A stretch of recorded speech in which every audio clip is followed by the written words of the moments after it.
Maid's Toddler jumped into fire to save Billionaire. What happened next will Brust you into tears. The Blackwood estate sat on 40 acres of manicured silence, its iron gates as tall as ambitions and as cold as the man who lived within them. Ethan Blackwood, 33 years old, was the kind of man that Forbes put on covers and gossip columns tore apart. A self-made billionaire who had built his empire from a borrowed laptop and 18-hour days. A man who had turned grief into gold after losing his parents at 19. He was brilliant, exacting, and by most accounts, profoundly alone. He kept the house at 68 degrees even in summer because warmth, he had decided somewhere along the way, was a thing he no longer needed. Marisol Reyes had learned to walk quietly in other people's houses. At 28, she had mastered the art of invisibility, of moving through grand rooms without leaving a trace of herself behind.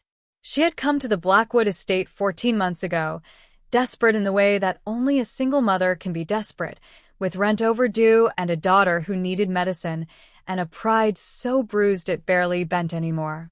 She mopped the marble floors at 6 in the morning. She ironed linen she would never sleep on. She arranged flowers in vases that cost more than her monthly wages, and she did it all without complaint, because at the center of her universe, there was a reason for every sacrifice. That reason was Lily. Lily Reyes was 3 years old and made entirely of sunshine, a round-cheeked, dark-haired miracle who had arrived in the world early and fighting, spending her first weeks in a NICU incubator while Marisol pressed her palm flat against a glass and whispered promises she intended to keep. Lily had her mother's stubbornness and her late father's laugh, wide and uncontainable, the kind of laugh that made strangers on the street turn and smile without knowing why. She called butterflies flutterbys. She believed wholeheartedly that clouds were made of cotton candy. She had never met a person she didn't love immediately and completely. Because the estate's housekeeper, Mrs. Pruitt, had approved it, and because there was nowhere else for Lily to go on Saturdays, Marisol sometimes brought her daughter to work. She kept Lily in the East Wing kitchen, safely away from Mr. Blackwood's private study and the formal rooms he actually used. She kept her quiet with coloring books and cut fruit. She kept her close, the way mothers keep irreplaceable things close. Ethan Blackwood had seen the child exactly twice before the day that changed everything, once across the hallway, where Lily had stared at him with the unfiltered appraisal only a toddler can deliver, and once through a study window, where she had been running in circles in the garden below, her arms stretched wide as if she intended to take flight. He had watched for exactly 43 seconds before returning to his spreadsheets. He was not a man who allowed himself the luxury of being charmed. He was, however, a man who kept a functioning fireplace in his private library, a grand stone hearth that he lit in the evenings because it was the one warmth he permitted himself, a remnant of some boyhood memory he couldn't quite extinguish. That fireplace was beautiful and enormous, and, on one critical Saturday afternoon in November, its decorative brass fire screen was left unlatched by a cleaning crew who had come through that morning. No one noticed. Ethan was on a conference call in his study. Marisol was in the laundry room 2 floors below, switching loads with one ear tilted toward the baby monitor that sat on top of the dryer. And Lily, who had woken from her nap early and found the gate to the kitchen hallway unlatched, because the world conspired in small, terrible ways, had gone exploring. She found the library the way children find danger, without hesitation, drawn by warmth and color and the hypnotic dance of flame. Ethan ended his call at 3:47 in the afternoon.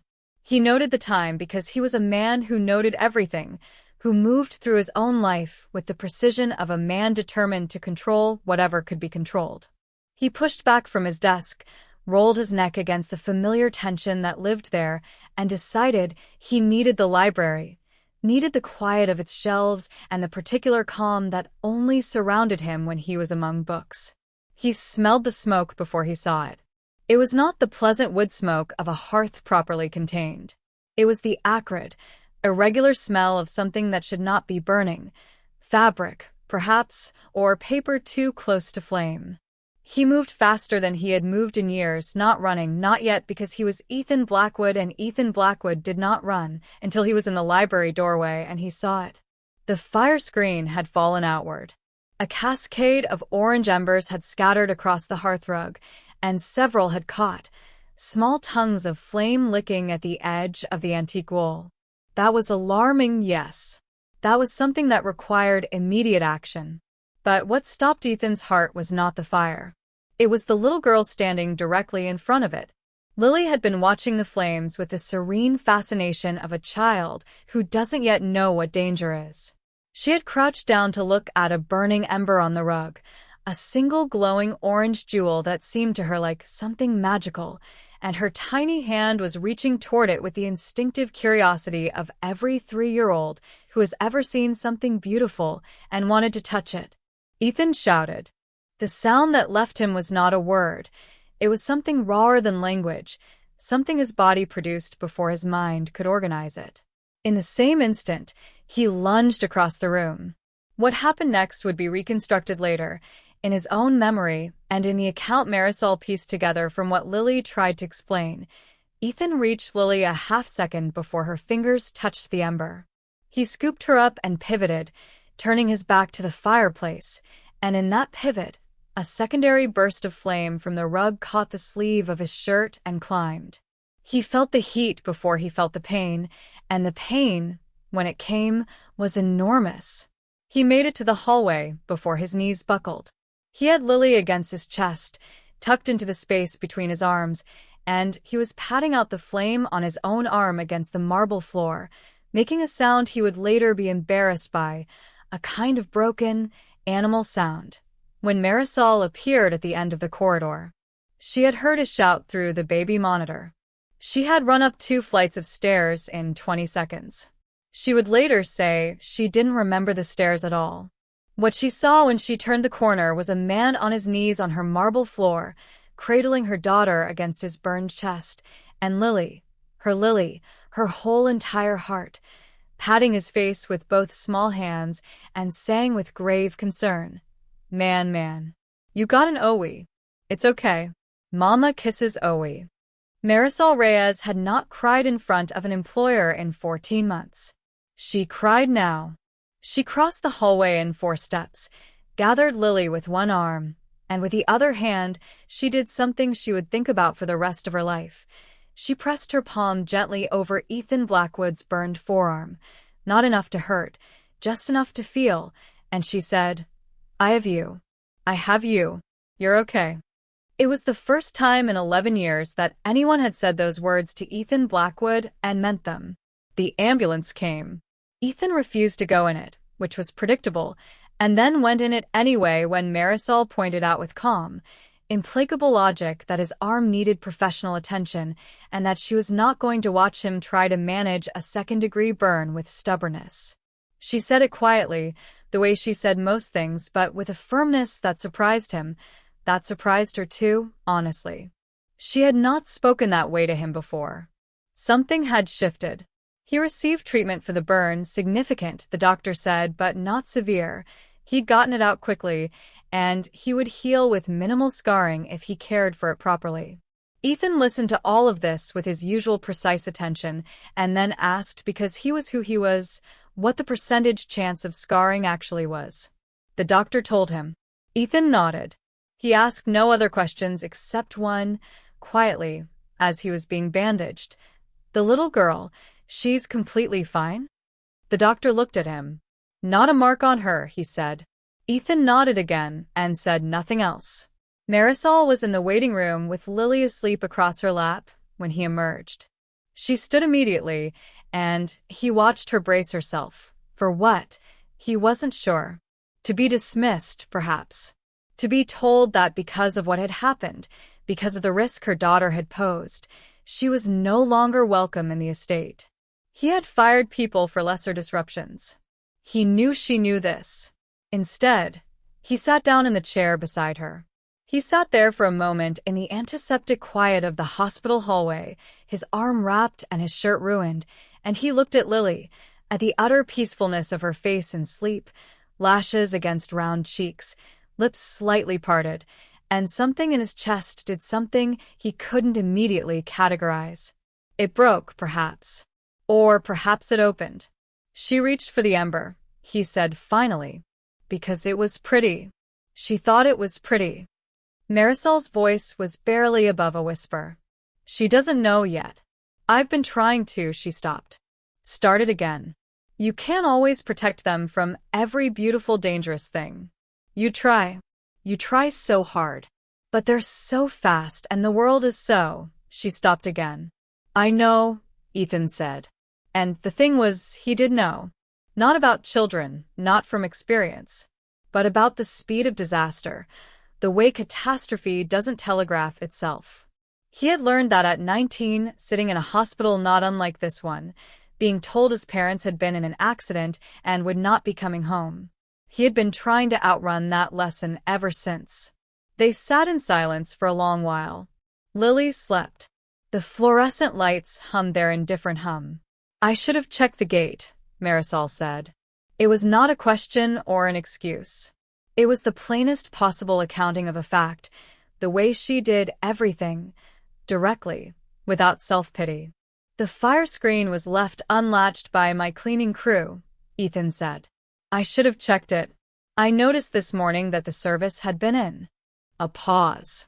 I didn't check it. She looked at him then, and he looked back, and between them passed a kind of understanding that has no name.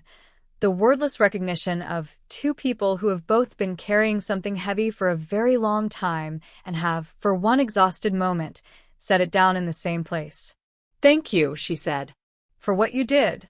For her. He looked back at Lily. She was talking to me, he said, while I was on the floor. She was telling me I had an OE. He paused. I don't think anyone has used that word to me since I was about her age. Marisol laughed, a short, surprised, watery sound. And Ethan Blackwood, who had not laughed at anything in longer than he could remember, felt the corners of his own mouth move. The world did not transform overnight. Ethan Blackwood did not wake up the next morning a different man, full of warmth and renovated spirit. That was not how it worked. Not in life, and not for a man who had built his entire interior architecture around the assumption that feeling less was the same as surviving more. What happened instead was quieter and more complicated and, ultimately, more real. He began, for the first time in his tenure in that house, to notice things. He noticed that Marisol arrived 20 minutes before her scheduled shift every day and left 20 minutes after it ended. Not because she was required to, but because she was the kind of person who finished what she started. He noticed that she never asked for anything, not a favor, not early pay, not a personal day, though he could tell from the careful way she managed her hours that she was running every minute close. He noticed that on the Saturdays she brought Lily, the East Wing kitchen was always exactly as she'd found it, every toy repacked, every crumb swept, no trace of a child's presence except for a single small crayon drawing that had been slid under his study door one morning with no explanation. He unfolded it. It was, as best he could interpret, a drawing of a man with orange scribbles on his arm and a girl with a very large smile standing next to him. Above them, in Marisol's handwriting, were the words Lily dictated. The man who kept me safe. He is brave. Ethan put the drawing in his desk drawer. He did not examine why. He began making small adjustments. He had a proper child-proof gate installed on the library door, not because he expected Lily back, but because he could not unknow what he now knew about unlatched things and curious children. He reviewed the maintenance logs for every fireplace in the house and confirmed each screen was secured. He said nothing about these changes to anyone. He also, in a decision that cost him more ego than money, called Marisol into his study one afternoon and told her he was increasing her salary, a 40% raise, effective immediately, with a housing stipend added. He delivered this the way he delivered most things, as information rather than gift, precise, and without fanfare. Marisol stared at him.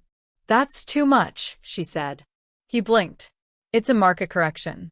I've reviewed comparable positions in this area. You're significantly underpaid. You're doing this because of what happened with Lily, she said. There was a long pause. He could have denied it. It would have been easy, and he was good at easy denials. Instead, he said, "I'm doing this because it's correct." The two things aren't mutually exclusive. She accepted it. But she also, on her way out of the study, paused in the doorway and said without turning around, "She talks about you, you know. At home. She calls you the brave man. I don't have the heart to tell her you're her mother's employer. In her mind, you're just a person who is kind." After she left, Ethan sat at his desk for a long time without opening anything on his computer. He thought about being a person who was just kind. He tried to remember the last time anyone had described him that way. He couldn't. The following Saturday, when Marisol arrived with Lily, hesitantly, unsure if the unspoken permission still held, Ethan was in the main hallway when they came in. He had not planned to be. He was simply between meetings. Lily saw him and her entire face reorganized itself into pure, uncomplicated delight. She ran to him across the marble floor, arms out, and without any hesitation whatsoever launched herself upward in the universal toddler demand to be lifted. Ethan Blackwood, who had not held a child in his adult life, caught her. He was awkward about it. She didn't care. She patted his bandaged arm with immense gentleness and looked at him with her mother's dark, serious eyes and said, "Still have the OE?" "Getting better," he said. "Good," she said, with enormous satisfaction. And then she wriggled to be put down and ran toward the kitchen, already narrating something to herself about butterflies. Marisol from the doorway watched all of this. She said nothing, but her eyes were very bright. In January, Lily got sick. It was not the ordinary sick of winter colds and mild fevers, the kind that yielded to soup and sleep and time. It was the kind that began as a cough and became labored breathing and became, by the second morning, a trip to the emergency room at 4 a.m. with a mother who had not slept and whose face, by the time the doctors said the words pneumonia and "will need to admit her," had gone a shade of pale that was not the absence of color, but the presence of terror. Ethan found out from Mrs. Pruitt, who told him matter-of-factly that Marisol would not be in and that it was that sweet little girl, the one she sometimes brought on Saturdays, who had been taken to St. Raphael's overnight. Mrs. Pruitt said it, and moved on to discussing the weekly schedule.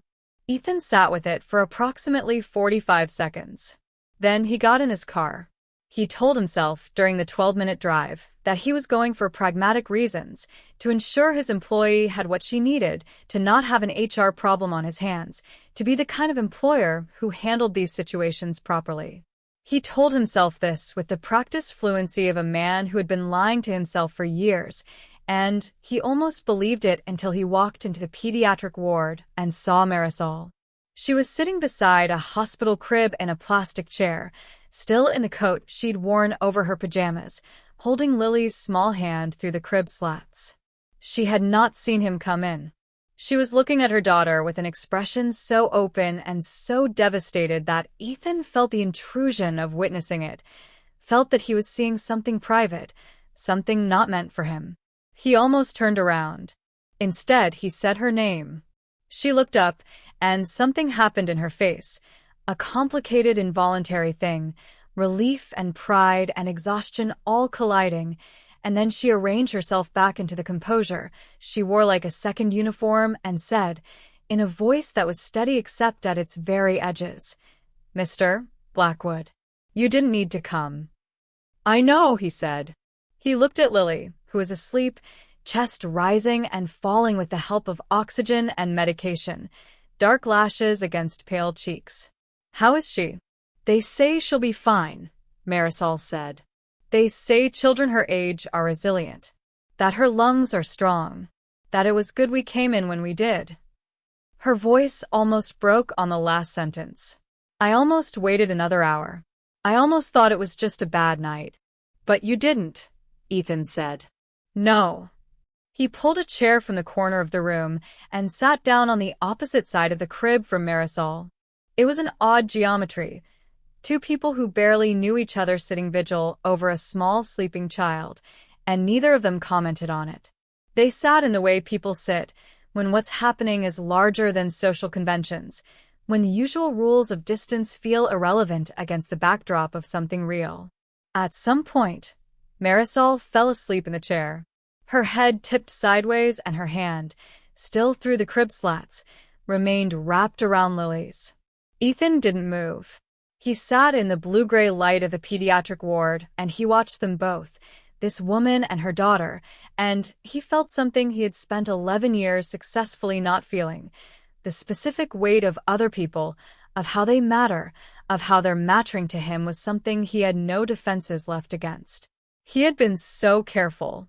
He had kept everything clean and managed and distant, and then a 3-year-old had jumped toward a flame, and a woman had pressed her hand over his arm and told him he was okay, and now here he was, sitting in a hospital at 5 a.m, and he couldn't leave. He didn't want to leave. When the morning nurse came in, she looked at the three of them, the sleeping mother, the sleeping child, the wide-awake man in the expensive coat, and she said very kindly, "Sir, are you family?" Ethan paused. He thought about the drawing in his desk drawer. He thought about the word brave written in a stranger's handwriting and dictated by a voice that called him the man who kept me safe. He thought about marble floors and conference calls and 40 acres of manicured silence. Yes, he said. It was the truest lie he had ever told. Or perhaps it was the truest truth. Lily came home from the hospital on a Thursday. She came home to the estate. This had been Ethan's suggestion, offered with his characteristic careful lack of emotion. Marisol's apartment was a 30-minute bus ride from the hospital. The January air was cold enough to damage freshly recovering lungs, and the estate had 12 unused bedrooms, a kitchen stocked for a staff of 8, and a garden that, while dormant now, Lily had once apparently intended to fly above. It was, he said, the logical arrangement for the duration of her recovery. He said it the way he said most things, as fact rather than feeling. Marisol had looked at him for a long moment and then said, "I'll need to bring her bear. She can't sleep without Mr. Honeysworth." "I'll send someone for Mr. Honeysworth immediately," Ethan said. And something in the way he said that name, without irony, without any of the protective distance he usually maintained, made Marisol understand that the wall was down. Not damaged, not cracked, down.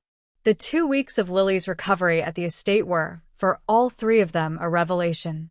Lily, because she was 3 and had not yet been taught to modulate herself for other people's comfort, simply lived as if she belonged there, dragging Mr. Honeysworth through the hallways, demanding that Ethan read to her in the evenings when Marisol was cleaning up dinner, informing everyone who would listen that the garden would have butterflies in it when it got warm and that she planned to catch one.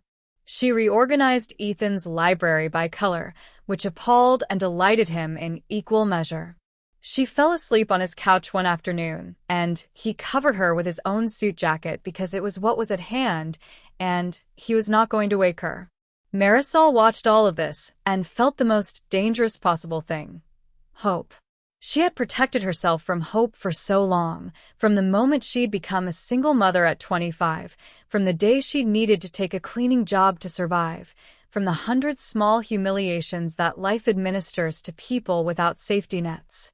She had grown so skilled at not expecting things that she had nearly stopped noticing she was doing it.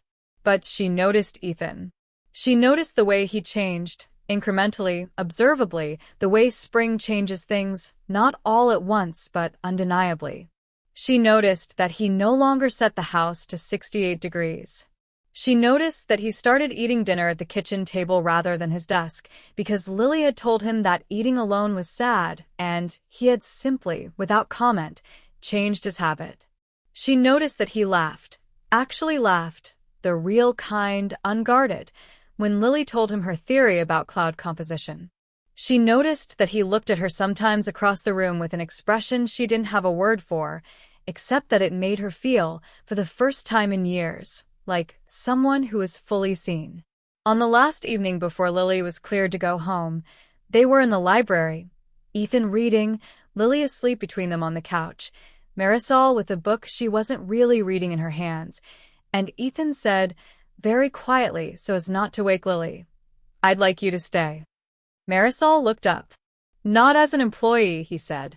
His voice was careful and controlled, and underneath that, stripped of all its usual armor. I understand if that's too. I understand if it's not something you'd want. I know the situation is complicated, and I know I haven't. I'm not a person who does this well. He stopped. Started again. I haven't let anyone matter to me in a very long time. I'm aware that I'm not good at it. Neither am I, Marisol said softly. He looked at her. She looked back. Between them, Lily slept the absolute peaceful sleep of a child who is safe and loved and has no idea that just above her, two careful, wounded people were doing the terrifying work of allowing themselves to be known. She calls me brave, Ethan said, looking at Lily. Your daughter. She thinks I'm brave. You are, Marisol said simply. I've never felt brave, he said. I've felt capable and driven and competent. But not, he shook his head. She ran toward the fire because it was beautiful. That's brave. She fell asleep on a stranger's couch because she decided he was safe. He paused. She makes me want to deserve it. Marisol set down her book. She reached across the sleeping child between them and took his hand, the uninjured one, though even the burned one was nearly healed now, and she held it the same way she had held Lily's through the crib slats, a steady, present, uncomplicated holding. An anchor. A beginning. Then deserve it, she said. Outside the windows of a library, January was ending. The garden lay dormant but not dead, storing everything it needed for the season ahead, when the ground would soften and things that had long been buried would push their way up toward the light. There would be butterflies in April. Lily had already decided. Inside, 3 people who had each been, in their own way, a kind of orphan from parents, from safety, from the terrifying ordinary grace of being truly loved, sat together in the warmth of a fire properly contained, and understood, perhaps for the first time, what it meant to be home. Not the kind of home that is inherited or purchased or built from marble and ambition. The kind that is made, slowly, imperfectly, out of courage and crisis and the willingness, finally, to be seen. The kind a 3-year-old girl with no fear of flame had stumbled into one November afternoon and, by simply being herself, built for all of them. Lily stirred once in her sleep.